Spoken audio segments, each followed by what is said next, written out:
I am about to enter into no man's land. The danger is real. It blended right in. I couldn't even see it. No wonder this table sought me out for an upglow. We got things to do.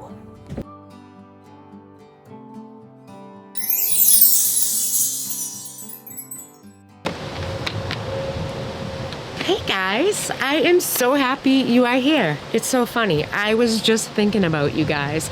I've got something I want to show you. Come on. Talk about perfect timing. Welcome back to the studio, guys. I feel like we're on the same wavelength here. I'm thinking about you. You guys show up. It was meant to be. I know how much you guys love an epic before and after, and I promise today's video will not disappoint. This darling little table is a mid-century modern Duncan Fife revival, and you can tell by the telltale harp and lyre it has on the bottom. It also has a very distinctive surfboard top, and I would date this piece between like 1950 and 1960. Now, I found this buried at the flea market. How I even saw it is kind of beyond me. This table made sure to grab my attention. I could feel its desperation. It could feel my creative energy, and we both knew it was meant to be. The dude was asking 40 bucks. I offered dude 30 bucks. Dude and I settled in the middle at 35, and this beautiful table came home with me. Now, my vision for her was instant, sort of. I knew what I wanted to do to the top, but what I'm struggling with is to paint or to restore? That is the question. Whoa, geez, people, I can hear you from here. Relax, I haven't decided on painting it yet. I'm still in the decision-making process. I've got to feel the piece out. Trust me, I know what I'm doing. I promise you, the end result is going to be fabulous. I had an idea in my head on a print that I wanted, like a literal picture in my head, and wouldn't you know, I was totally able to find it. It actually exists, which tells me it's a print that I have just seen before and tucked away in the recesses of my analog brain for use later, which I'm glad I did because this is going to be perfect. This is a size A1 decoupage paper. It's by Redesign with Prima, and it's called Silent Beauty. And I really love the ethereal feel that these roses have, and I think it's going to absolutely complement the piece completely, no matter which way I go with it. Now, the A1 size almost fits the surfboard top perfectly. There's only a little bit that I'm going to have to go in and blend, but it's going to look fabulous. And the best part is it can all come off later down the road if somebody wanted to, because it's just decoupage. You can totally scrape it off. But when I'm done, nobody's gonna wanna do that. I will promise you that. I've already prepared my paper by steaming it. That is the best way to get the seams out, no matter if it's rice paper or fibrous decoupage. It actually works really well, and I highly suggest investing in a hanging garment steamer. You can get them off of Amazon. I'll actually put one down below. It's the one that I have. It's under 100 bucks, I believe, and I love, love, love it. So the paper's all set, but now I need to get the glass done. So I'm gonna give it a good cleaning and take this sticker off. Foundation is everything. I say it all the time, and it's no different when working with something other than paint.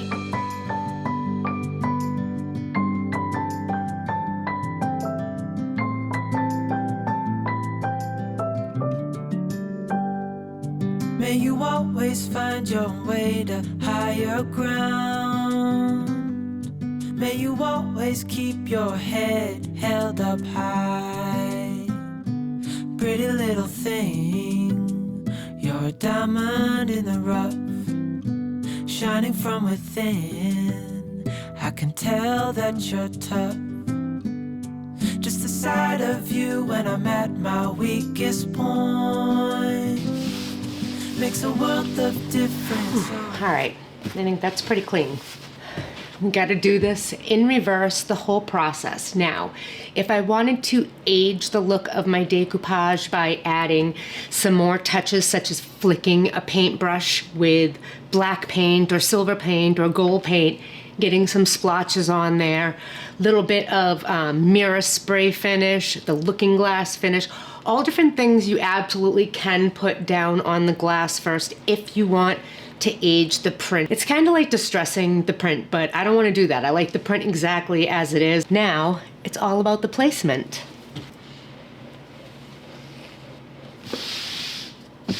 It doesn't quite reach the edge. There's just a tiny bit, but it goes to everything else. So I'm gonna kind of tuck it to give me an idea of the placement of the flowers so I can see. Because it doesn't have to be in the middle. You can move this. I can get the best of both worlds for the colors in here. That's kind of pretty like that. One thing I want to do to this is I want to feather the edge, even though it's just a tiny area. I don't want that straight sharp line. You want to avoid that when you do decoupage, and by feathering it, that's how you avoid it. So that's what I'm gonna do on here. This is fibrous, which means the backside is not white, so I don't have to worry about taking care to pull away from me to avoid the look of a halo.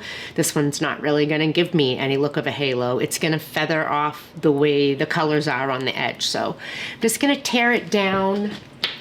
Using my good old Elmer's glue medium, I'm gonna start in the center. I'm going to use my scarlet brush. I'm gonna work my way out and smooth it as I go. Makes a world of difference, so you make me strong. Pretty little thing, you're a diamond in the rough, shining from within. I can tell that you're tough.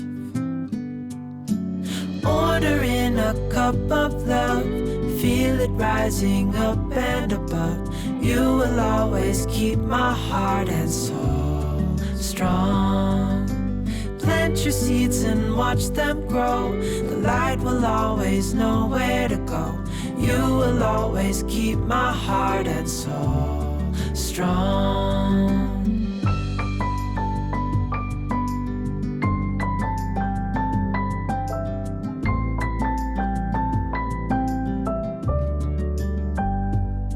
You're the first thing in the morning and the last. Any glue like I did on the glass that I'm going to blend, wipe it off, because you don't want to leave that there. Very easy to come right off, fresh and clean again, but you only want the glue under the paper and on top of the paper when we get to that part too.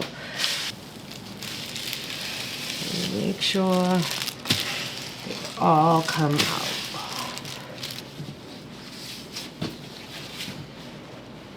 And then this is what it's gonna look like.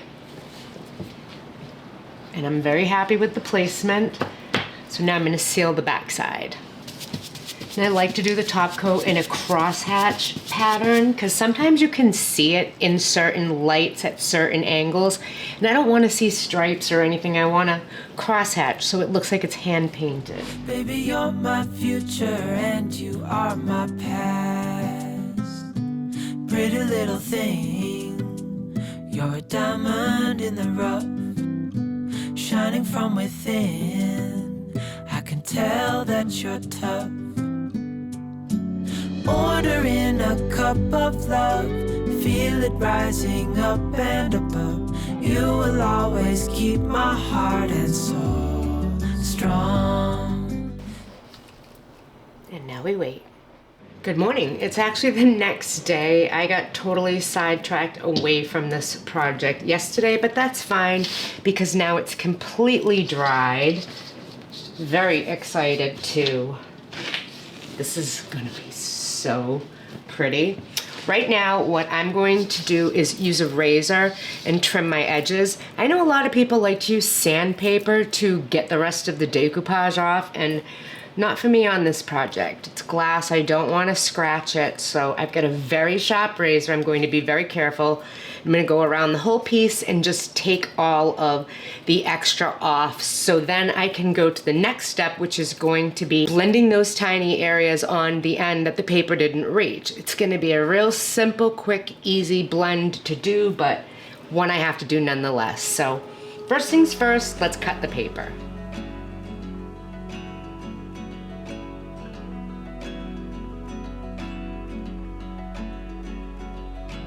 Meant for each other, staring in her dark green I want to love her. Scared if I should roll the dice and go with the flow. And I wonder if you ever think. All right, there's two spots that it's not stuck down to, so this dries very quickly, and I can use a hair dryer too. I'm gonna get those areas down. Glue underneath, glue on top. Yeah, that one was super easy. One fixed. This one needs a little bit more. Pull that tight and smooth. It's even easier now because the rest of it's dried. I can really get this down and in place properly. Okay. While those areas are setting up, I can actually continue on to the ends and getting this blend going. I'm just gonna dip into my paints and get the colors that I think are in the background and just start applying it. Because it's on the edges, I can actually pull this to the edge of my workstation and work from underneath. That's gonna let me see the colors blend into each other to make sure that this pattern continues. I want it to look authentic. I don't want it to look like a line. Doing it upside down like this is gonna ensure that my blend looks amazing. On point. And if you want to drink another coffee, I find out in time.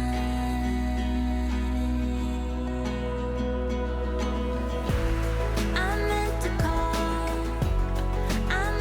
call, but I was too scared to hear you say, oh, you're not the one, no, you're not the one. So I hold on to this dream a little longer.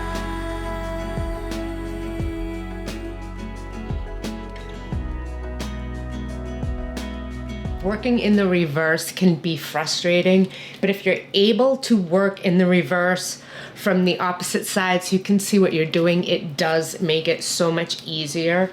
It allows you to really get the colors right and have everything just look like it continues, which is the whole point of it. So now I'm gonna let this sit and dry, and then once it's dry, we're gonna coat the whole back of it with white paint. Just like you'd set down first for decoupage, same goes for this. You still need it to bring out the detail of the paper and everything in front of it, and that's gonna make a huge difference. But it's got to sit and dry. Oh, it really looks so good. I am so proud of myself.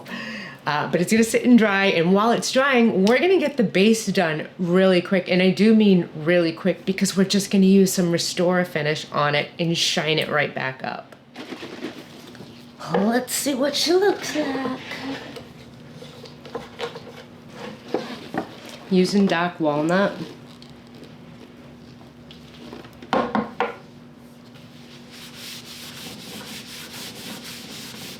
Oh yeah. I don't care how controversial this is, it works so good.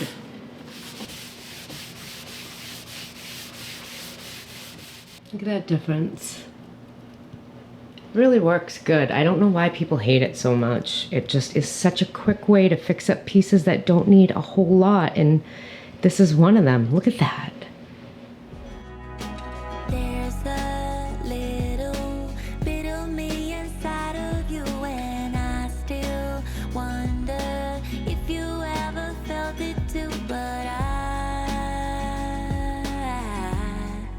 can take the fall. So long, so hard just to find the words to say. I tell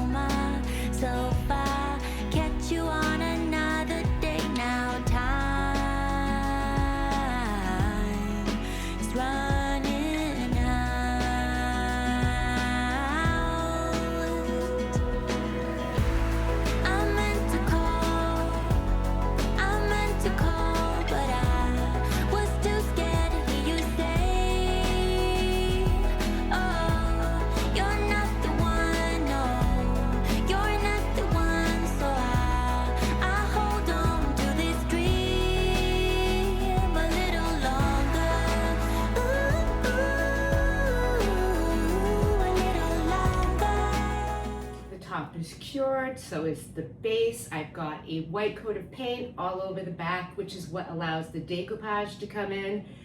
Sealed the back of it with a clear spray, put it back in, and wow, just like seriously, wow. This table looks amazing, and I didn't do all that much to it. This is like a renter-friendly project makeover because it can all be undone if you want it, but who would want to undo this gorgeous work of one-of-a-kind art? This once blended into the background like a forgotten memory, but now it stands front and center and is an amazing focal point for any room. This one was fun to do, and I love that I kept it simple, but I had to add a little bit of my signature style to it, which I did in the form of the reverse decoupage on the top. So fun to do and totally reversible if anybody wants to restore this Duncan Fife back to its original beauty, which I think it just enhanced it a little bit more, but that's just my opinion. You guys have to let me know in the comments down below, did I nail it or did I fail it? Drop a hammer emoji if your team nailed it.